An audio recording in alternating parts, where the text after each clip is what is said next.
حضرت نوح علیہ السلام کی قوم کو حضرت نوح علیہ السلام نے 1500 سال سمجھایا ہے. 15 کچھ لوگوں نے 950 سال لکھا ہے نا، اعلیٰ حضرت نے لکھا 1500 سال عمر ہوئی حضرت نوح علیہ السلام کی. اللہ تعالیٰ بندے کو جلدی سزا نہیں دیتا، بلکہ قرآن مجید میں ایک جگہ رب کریم اس طرح بھی فرماتا ہے کہ جب بندے مجھے بھول جاتے ہیں تو میں ان کے لیے نعمتوں کے دروازے کھول دیتا ہوں. بندہ سمجھتا ہے کہ میں کچھ تو ہے نا کہ میرے اندر کہ میں جدھر جاتا ہوں خیر ہی خیر ہو جاتی ہے. وہ سمجھتا ہے کہ میری عقل ہے، حالانکہ اللہ اسے ڈھیل دیتا ہے.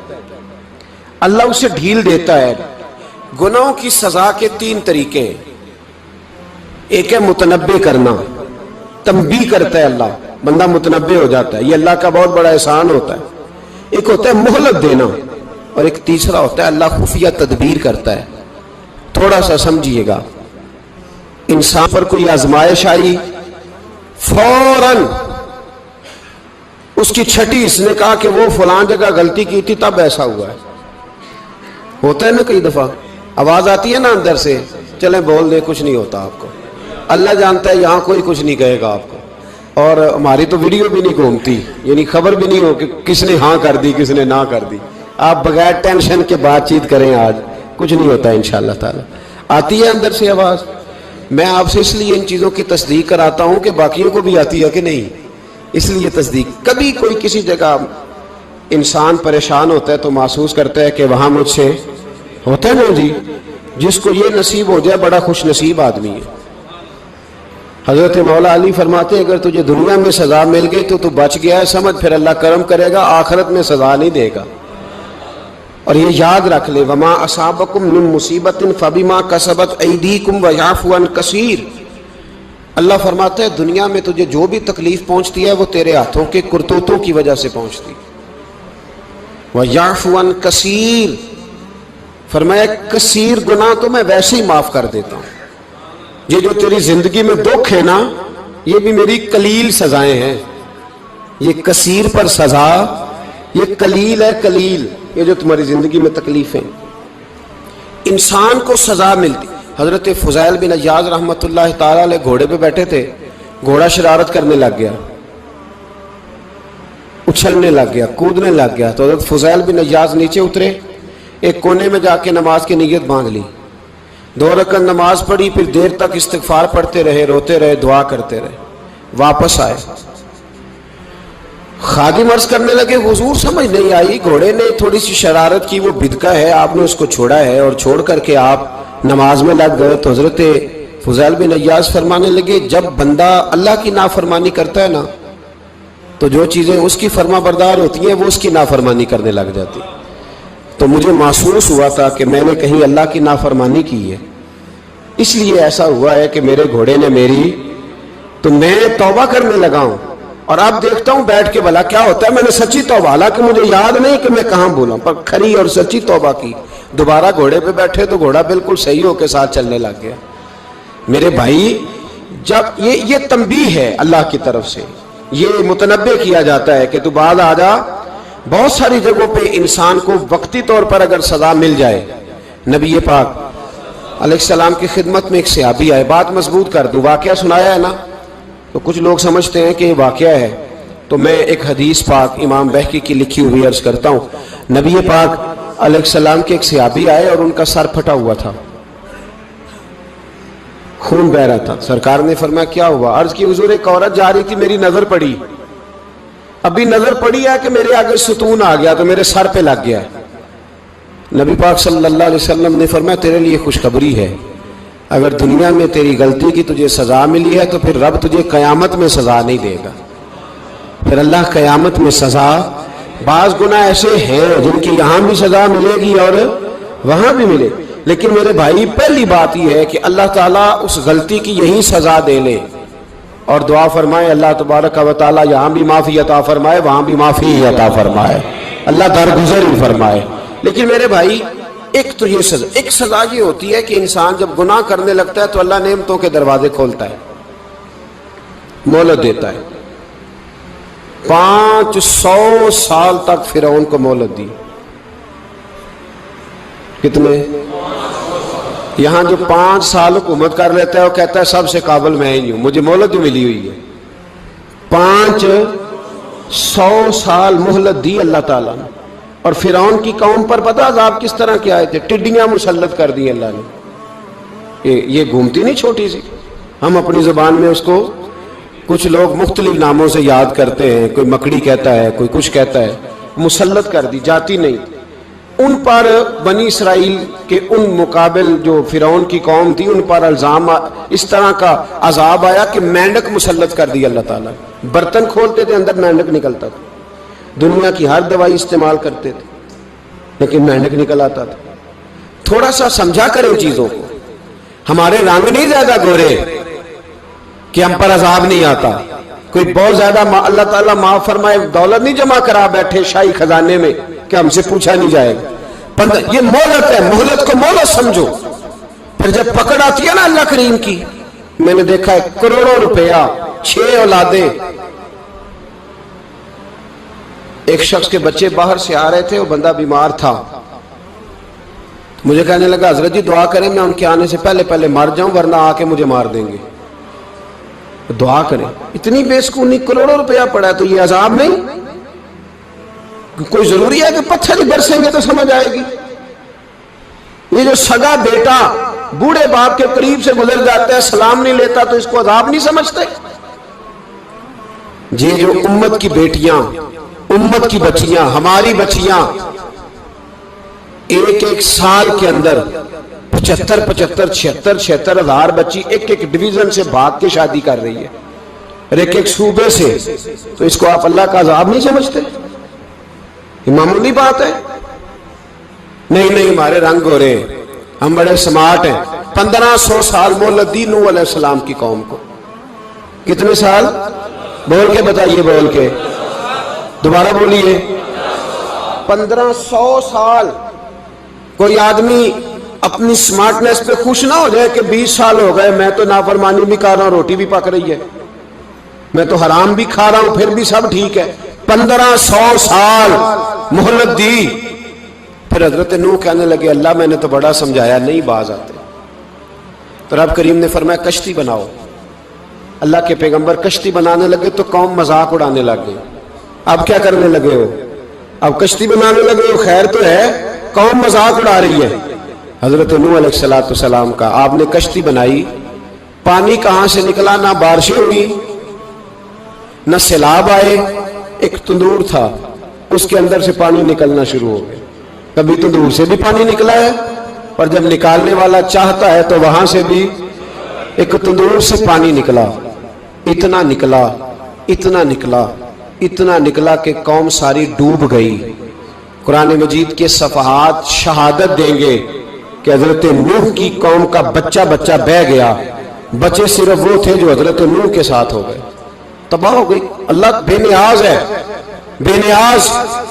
1500 سال مہلت ملے اور تو پھر بھی کہے رب بڑا کریم ہے معاف کر دے گا. 1500 سال تجھے گنجائش دے اور تو کہے کوئی نہیں بات معافی ملنی چاہیے ابھی بھی.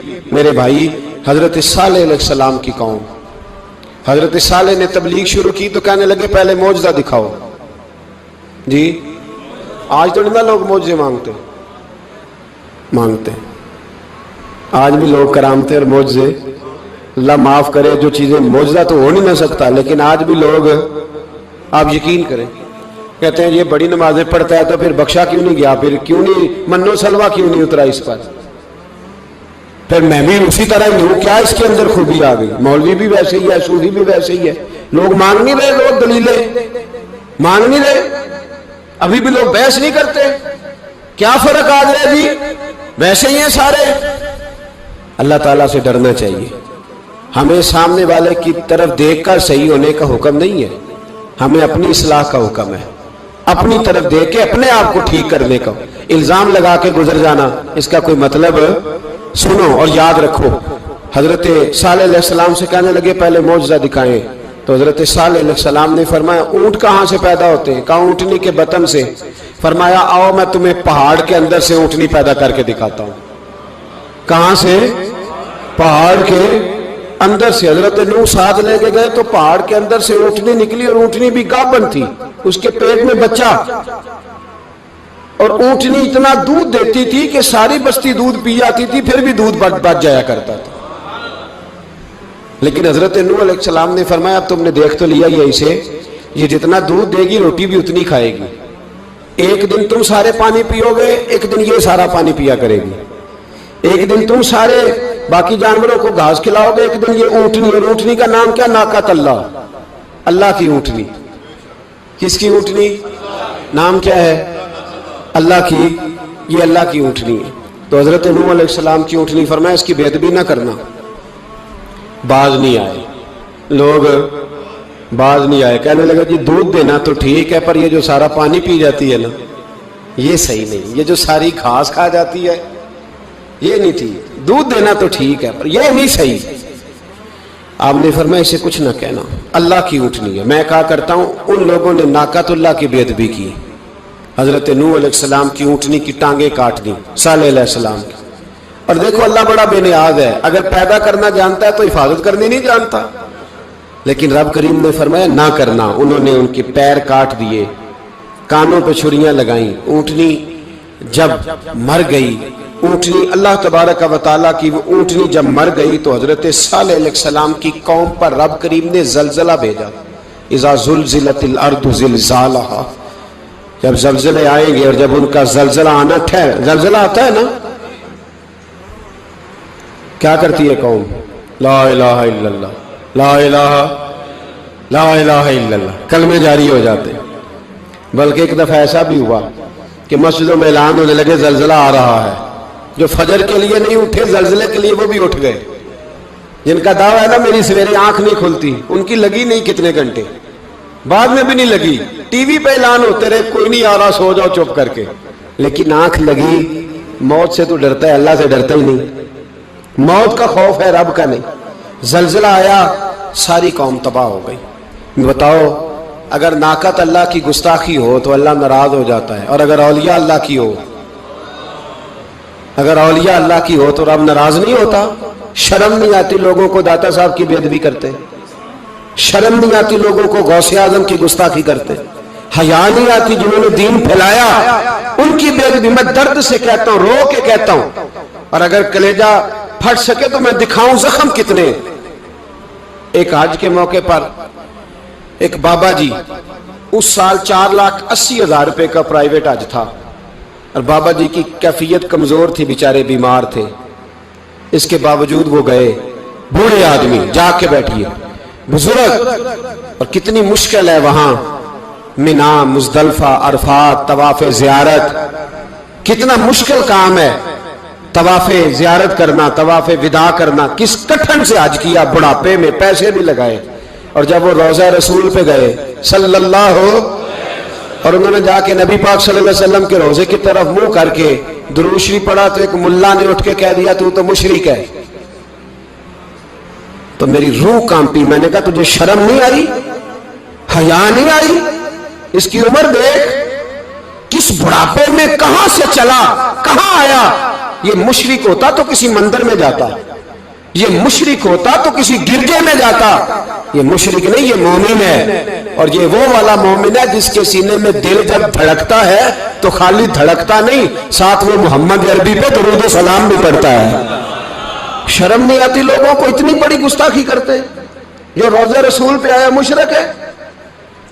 میں نے ایک مولوی کو صاف صاف کہا تھا, میں نے کہا اگر میں مشرک ہوں تو نکالو, مشرک کا داخلہ تو یہاں ویسے ہی منع ہے. شرم نہیں آتی, اپنی زبان کا ایک پاس کرو کچھ. اتنا ظلم, اتنی بڑی فرقہ واریت امت میں, اتنا امت کو تقسیم کرتے ہو, تمہیں شرم نہیں آتی؟ جہاں سے اتحاد کا پیغام دینا چاہیے وہاں سے تم لوگوں کو فرقے کا پیغام دیتے ہو, ایک مقصود فرقے کی تبلیغ کرتے ہو. خدا را, تو میں کہہ رہا ہوں ناقۃ اللہ کی بے ادبی پہ عذاب آتا ہے, تو اولیاء اللہ کی بے ادبی پہ نہیں آتا. داتا صاحب ساری دن کی تبلیغ کرتے رہے, ایک آدمی نے اٹھ کے کہہ دیا جناب وہ تو شرک کا اڈا ہے, تو رب کریم ناراض نہیں ہوتا ان باتوں سے. ہمیں خیال کرنا چاہیے, اللہ سے ڈرنا چاہیے. ان چیزوں سے عذاب آتا ہے اور آ رہا ہے. اللہ تعالی ہمیں محفوظ فرمائے. اللہ ہمیں اس سے, قوم لوط پہ بھی عذاب آیا. ہم جنس پرستی, مرد مردوں سے بدکاری کرتے. حضرت نوح نے سمجھایا, یہ کام درست فطرت کے خلاف ہے، یہ کام درست نہیں۔ جب انسان یہ کام کرتا ہے تو زمین اور آسمان کانپتے ہیں۔ اب میں کیسے کھول کے بتاؤں، میرے پاس اعداد و شمار ہیں کہ پاکستان کے اندر اس کام کی کیفیت کیا ہے اور کس طرح کر کے لوگ، میں تو رونا روتا رہتا ہوں داڑھی کا۔ لوگ کئی دفعہ کہتے ہیں حضرت صاحب پہلے بھی آئے تھے تو داڑھی کی بات، پھر بھی آئے تو داڑھی کی بات، تو میں رونا روتا ہوں۔ اس لیے روتا ہوں کہ جو کلین شیو نوجوان ہوتا ہے وہ امرد کے حکم میں ہے، اس پر وہی حکم لگتا ہے جو عورت پہ لگتا ہے۔ اس کے ساتھ مرد کا اٹھنا بیٹھنا اسی طرح ناجائز ہے جس طرح عورت کے ساتھ۔ حضرت جنید بغدادی رحمت اللہ تعالیٰ علیہ کے سامنے ایک شخص نے کہا وہ کتنا خوبصورت نوجوان جا رہا ہے، تو آپ فرمانے لگے تو حافظ قرآن نہیں؟ کہا ہاں۔ فرمانے لگے جا اپنے حفظ کی خیر بنا۔ وہ شخص کہتا ہے میں نے اس بغیر داڑھی والے کلین شیو نوجوان کو بری نظر سے دیکھا، مجھے قرآن پاک ہی بھول گیا، سارا قرآن پاک بھول۔ اور کتنے سال میں دعائیں کرتا رہا، بیت اللہ کے طواف کرتا رہا، میں یاد بھی کرتا تو نہیں ہوتا۔ کیسے اب تو ہمارا نعت کہاں بیوٹی پارلر سے ہو کے آتا ہے، ہم کسی اور کو کیا پیغام دیں؟ وہ پیغام، وہ نظام، وہ طریقہ کار جس کا حکم تھا شریعت میں، قوم لوط پر عذاب آیا۔ صحیح بیٹھتے ہوں گے بچے جو موٹر سائیکلوں پہ بیٹھتے ہیں، میں نے گجرانوالہ کی سڑکوں پہ بچوں کو، نوجوانوں کو جو تماشے کرتے سر عام دیکھا ہے تو مجھے ڈر لگتا ہے، اور کوئی روکنے والا نہیں، شغل ہو رہا ہے، ہنس رہے ہیں، اور سامنے عورتیں بھی ہیں، سب ہو رہا ہے۔ کتنی تکلیف کی بات۔ حضرت نوح کی قوم یہ کام کرتی تھی، قرآن پاک نے بیان کیا ہے۔ حضرت نوح نے سمجھایا، فرمایا رب کریم نے تمہیں اپنی خواہش پوری کرنے کے لیے جائز طریقہ عطا فرمایا، عورتوں سے نکاح کرو، اور اس نکاح کی برکت سے جو اللہ تمہیں اولاد دے گا اس کو اللہ تبارک و تعالیٰ تمہارے لیے باعث بخشش بھی فرمائے گا۔ لیکن جب قوم نہ مانی تو جو قوم میں لوط کا عمل کرے اس کا علاج قرآن نے بیان فرمایا کہ آسمان سے پتھر برسیں گے۔ پھر پتھر برسے اور جن کے بڑے بڑے اچھے دماغ تھے ان کے دماغ چکنا چور کر دیے گئے، تباہ کر دیے گئے، ان کے دماغ زمین پر بچھاڑ دیا گیا۔ اللہ مہلت دیتا ہے، لیکن اس کا مطلب یہ نہیں کہ انسان توبہ ہی نہ کرے۔ حضرت شعیب علیہ السلام کی قوم پر بھی عذاب آیا، اس لیے کہ بددیانتی کرتی تھی، ناپ تول میں کمی کرتی تھی۔ میں نے کہا تھا شب قدر کی رات کہ یہ کوئی تماشا ہے کہ شب رات آئی تو ساری رات روتے رہے، یا اللہ معاف کر دے، یا اللہ معاف کر دے، رو رو کے چیخے مار مار روئے۔ شب قدر آئی تو پھر چیخے ماری، ساری رات روئے۔ تو جس بندے کا پروگرام ہی نہیں سویرے بدلنے کا، دکان پہ بیٹھ کے پھر وہی ناپ تول میں کمی، پھر وہ اللہ تعالیٰ معاف کرے۔ میں ایک مضمون پڑھ رہا تھا تو وہ فوڈ کے اسپیشل لوگ تمہیں لکھا تھا مہربانی کرو ملاوٹ ہی اچھی چیز کی کر لو، مرچ میں کیری تو نہ ملاؤ اینٹوں کی، وہ تو بیمار کرتی ہے، وہ تو خون کی آنتوں کو روک دیتی ہے۔ وہ کہنے لگا، اور وہ کہتا ہے میں تمہیں بتاتا ہوں کون کون سی چیز ملائی جا سکتی ہے، وہ ملا لو۔ خدا را اس قوم پہ رحم کرو، مہربانی۔ ایک دوست ہے ہمارے، میں وزیر آباد میں ان کے گھر بیٹھا تھا تو ایک میڈیکل، میرا کسی شخص پہ اعتراض کرنے کا میں مجموعی بات کرتا ہوں۔ میں ایسے ڈاکٹروں کو جانتا ہوں جو اللہ تعالیٰ فضل کرے سچ مچ کے نیک ہیں، اچھے لوگ۔